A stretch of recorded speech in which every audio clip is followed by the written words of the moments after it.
তো ফাইনালি আমরা চলে আসলাম সেই বিখ্যাত স্থান, বামিয়ান বৌদ্ধ মূর্তির স্থান।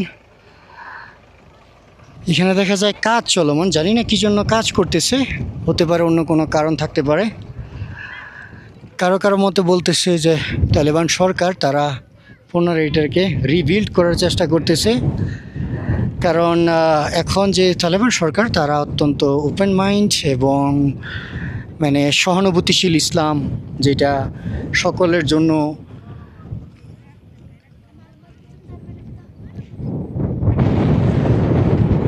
সম্ভবত এখানে লোকাল গাইড আর কি, বাচ্চা মেয়ে আসছে লোকাল গাইড করার জন্য। তো হয় না যে সহনশীল ইসলাম, যেটা হচ্ছে এমনভাবে ইসলামকে তুলে ধরা যে সকল মুসলিম অমুসলিম সকলের কাছেই একটি গ্রহণযোগ্য, এবং সেই সাথে মানে অমুসলিমদের জন্য যেন ভয় ভীতি না থাকে এরকমভাবেই মূলত ফলো করার জন্যই চেষ্টা করে যাচ্ছে। এই জন্য আফগানিস্তান এখন ধীরে ধীরে স্টেবল, এবং সেই সাথে ট্যুরিস্ট ধীরে ধীরে আসতেছে, ধীরে ধীরে না মোটামুটি ভালো ট্যুরিস্ট আসতেছে। এই সেই বিখ্যাত স্থান যেটাকে বলা হচ্ছে বামিয়ানের সেই বৌদ্ধ মূর্তির স্থান।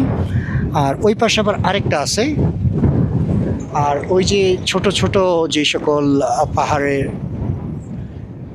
সুড়ঙ্গ দেখতেছেন, বলা হয়ে থাকে যে এইখানে মানুষ বসবাস করতো, হয়তো এখন করে কিনা জানি না, এখানে দেখতে পাচ্ছি না, বাট ওইখানে সম্ভবত ওই পাহাড়টার পাশে মনে হয় বসবাস করে থাকে আর কি। তো ঠিক আছে, আমরা একটু গভীরে যাই, একটু এক্সপ্লোর করি, দেখি, দেখাই। এখানে আসলে আপনি ছোট ছোট ট্যুর গাইড পাবেন, এই যে বলতেছে যে 10 রুপিয়া দেন তাহলে আপনাদেরকে এখানে পুরা হ্যাঁ ইতিহাস বলবো, হ্যাঁ ইমুকের তুমুকের বউ ছিল, এই ছিল সেই ছিল ইত্যাদি বলতেছে আর কি বাচ্চা। আসলে এখানে প্রপার ট্যুরিস্ট গাইড নাই, আবার ট্যুরিস্ট গাইড পাওয়া যায়, যেটা হচ্ছে আপনার ট্যুর অপারেটর যারা কাজ করে তাদের সাথে আসলে হয়তো অনেক কিছু জানতে পারবেন। আর বামিয়ান বুদ্ধের ইতিহাস আপনারা নিজেরাও হয়তো ইন্টারনেটে সার্চ করলে জানতে পারবেন ইত্যাদি। তো আমরা একটু উপরে যাই, দেখি উপরের অবস্থানটা কেমন।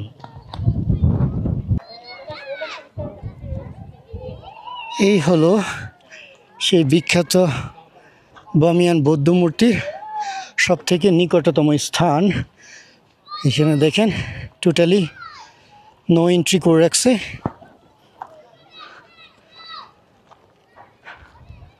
কাজ চলমান। বিশাল উঁচু ভাই, আপনি ক্যামেরাতে ততটা অনুভব করতে পারবেন না, কারণ